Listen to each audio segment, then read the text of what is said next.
Viewers and subscribers, you're welcome back again. This is BVI Channel 1, where we tell you the raw, unadulterated truth. There is this video I want everyone to watch. Exactly the kind of question I expect Nigerians to be asking their political leaders, especially those of them seeking for political office. Just like what happened in 2019 presidential debate, a young Nigerian asked Atiku the most valid question anyone can think of.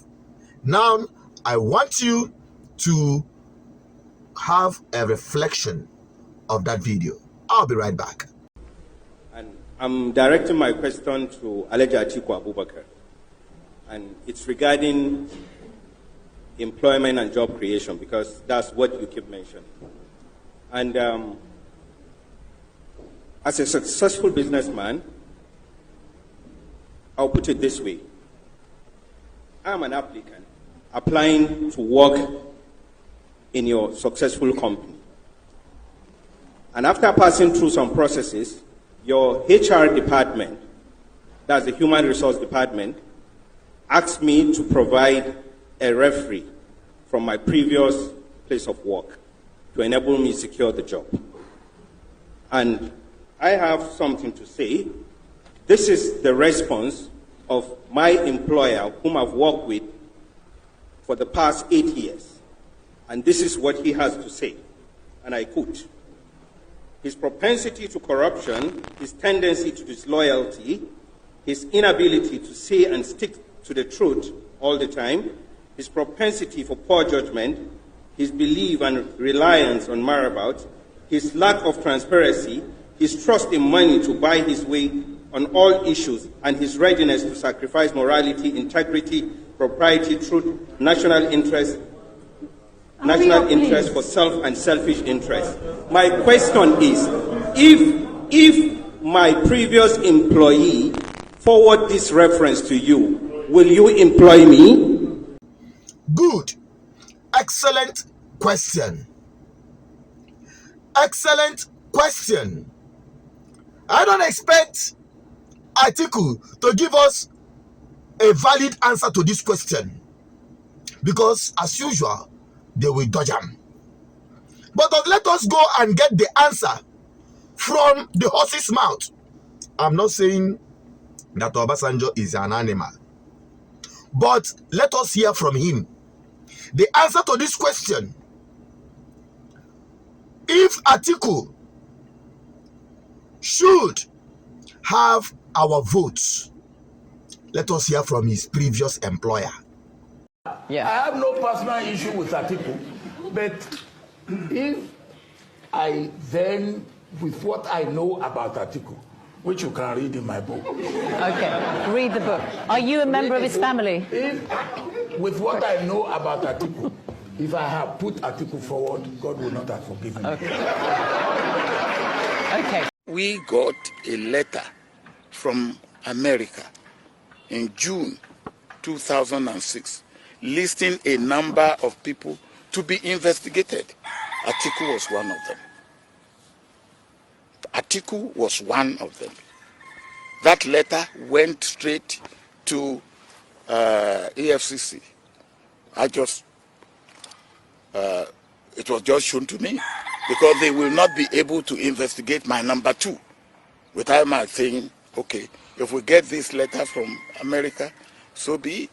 And I could not, in good conscience, ask my number two to be investigated. But the Americans wrote and asked, among others, that he should be investigated, and that we cannot rule out. So no, at that time, politically, I needed to carry him along. Politically, I needed to carry him along.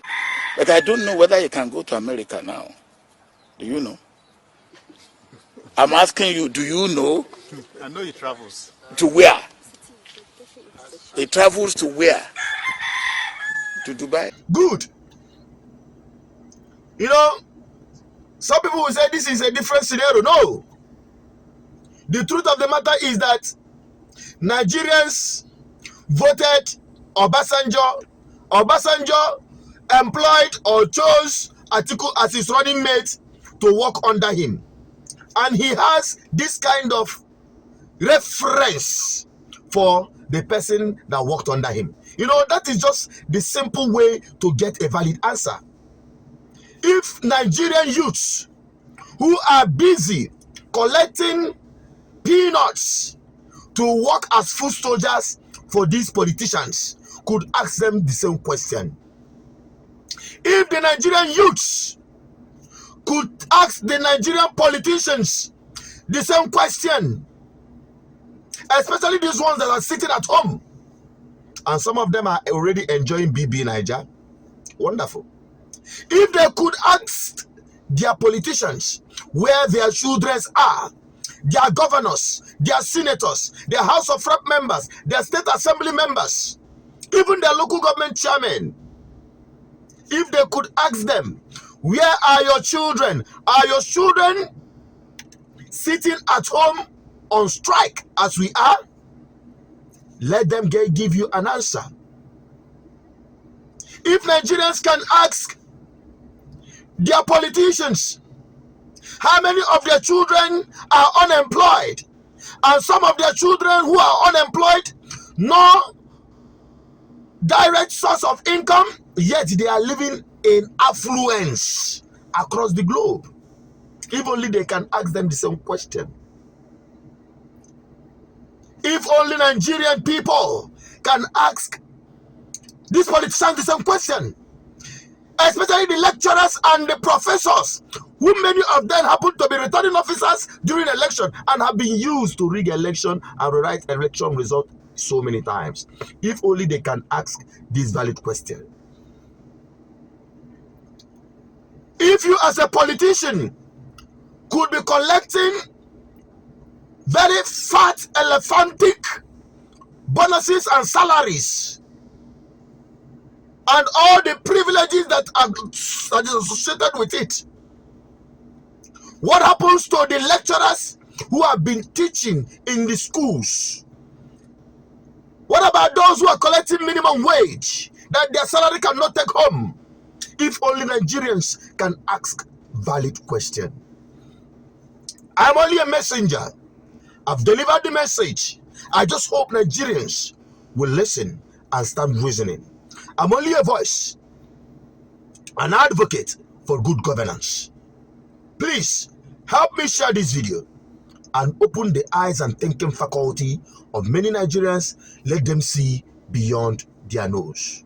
Help me share this video if you understand and believe in this message and want as many people as possible to start asking this valid question. To be honest with you, no matter what, we will start getting the proper answers. Even if they are not going to give it to us, we will get the answers by going out there to vote them out. I'm signing out. I'm only a voice associated with Peters, the Archbishop Good Governance Ministry. Please don't forget to subscribe, like, and share. Follow us on all our social media platforms and stay connected to this voice. Stay safe.